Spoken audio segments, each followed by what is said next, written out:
mėly spelio gerbėjai. Šiandien aptarsim būtiniausią įrangą, kuri naudojama urveliuose. Pirmiausia, mes pradėsime nuo šitų apraišų narstymų. Tai yra žumaras, kuris naudojamas lipti į viršų. Aišku, kai atsisuka kvartulį. Jis yra gražiai mėlynos spalvos, dar nesimato to, bet tuoj pabandysime krapštyti ir daužyti. Tai va, juo mes naudojamės lipti virvėmis. Toliau mes nagrinėjame viršutinės apraišas, kurios yra juodos. Šičia irgi susikabina gražiai va taip pat ir naudojamos prilaikyti žmogaus krūtinį. Toliau mes turime nusileidimo įtaisą, taipogi mėlynos spalvos. Bandom atkrapštyti, žiūrim kaip krapštom. Yra kilogramai molio. Tai čia yra nusileidimo įtaisas stop. Kai nėra molio, labai gerai veikia. Su visom virvėm santykiauja. Labai gerai. Toliau mes nagrinėjame ūsus.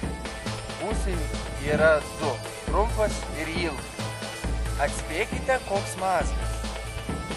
Viktorina. Raid Viktorina. Mazgelius atidaužius paaiškėja, kad tai yra aštuonių. Graži, taisyklinga aštuonių. Žiūrime į pedalį. Pedalis naudojamas kaip pagalbinė priemonė prie žumaro įstatyti koją ir lipti į viršų. Čia taipogi yra matyti užsegimas, kurį reikia šiek tiek palaužyti, kad būtų galima sutrumpinti arba pailginti.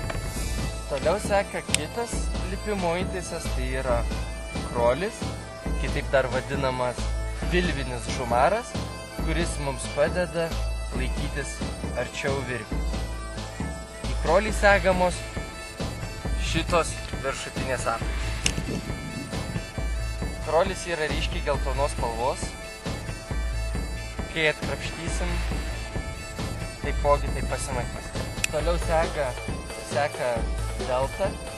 Tai yra pagrindinis rapidas, kuris užrakina apraišas tam, kad žmogus iš jų neišslystų. Irgi puikiai sukinės delta. Darinės irgi byra taipogi. Ne ką prašiau. Artėjam prie pagrindinio mūsų prietaiso, tai yra apraišos, speleologinės apraišos, ant kurių labai puikiai kaupiasi molis, kurias smagu paskui yra džiovinti, purtyti ir kitaip daužyti. Taigi, apraišos šičia yra statyti kojom, o šičia susisega delta. Ant deltos segasi visi kiti kopimo nusileidimo prietaisai. Gražų, švarų. Be apraišų dar speleologai turi specialiai apsirengti. Čia yra apatinis kombenzonas. Gražus, švarus, ypač švarus. Jisai vadinamas izotermiku, kuris šildo kūną. Tuo atveju, jeigu sušlampi arba sušali. Rankovės mėgsta labai molį, labai mėgsta molį. Jos tiesiog daug molį. Tokiu būdu mes jį padarom dar švaresnį. Ir paliekam džiūti. Jis turi daug užtrauktukų gražių. Kišenėlių turi. Užtrauktukų 3. Paliekam džiūti. Toliau speleologai turi viršutinį kombenzoną, kuris yra ryškiai raudonos spalvos. Ryškiai raudoną spalvą galima atskirti iš vidaus. Tokio ryškumo. Jisai po ekspedicijos gali stovėti kampe jeigu būna blogas. Čia matosi kovos žymės su urvu. Kovos žymės su urvu labai būna aršios, didelės, tokios būna. Keliai, kas be ko turi kovos žymės su meandru. Kitas kelias ne ką mažiau turi kovos žymių.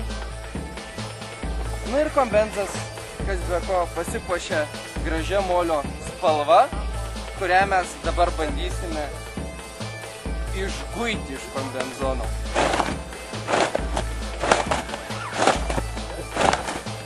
Nu, beveik pavyko išguiti spalvą, kaip matot, jau kombenzonas atgauna. Paliekam jį džiūti toliau. Be specialios įrangos aprangos speleologai turi turėti ir specialią galvos apsaugą.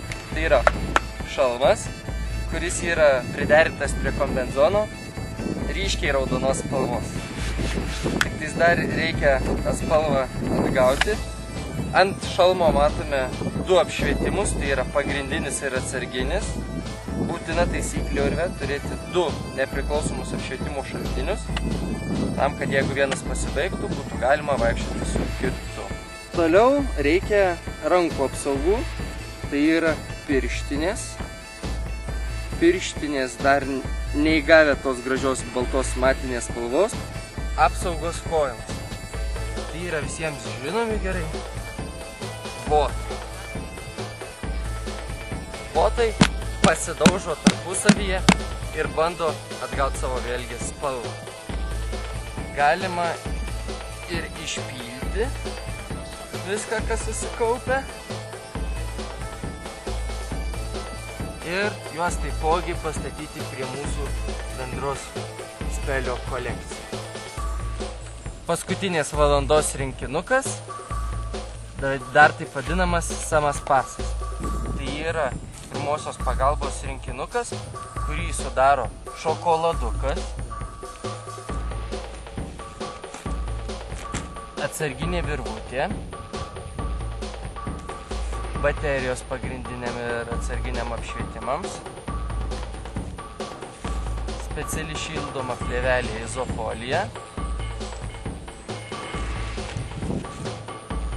žvakutė ir žiebtuvėlis. Šokoladukas reikalingas tuo atveju, jeigu išalksti arba jeigu atsitinka nelaimė, kad nenumirtum iš bado. Atsarginė virvutė naudojama visiems ypatingiams atvejams, jeigu suplyšo apraišos, jeigu reikia atitraukti virvę nuo uolos ir kitiems panašiems atvejams. Baterijos yra naudojamos pasikeisti, kad jeigu kartais pasibaigė pagrindiniam apšvietimui, galėtume pasikeisti. Izofolija yra šildanti tokia plėvelė, kuris laiko šilumą ir jinai naudojama tuo atveju, jeigu labai sušali. Tiesiog jie apsigaubi, užsidegi žvakutę ir tokiam šiltnamį gyveni, kol sušyli.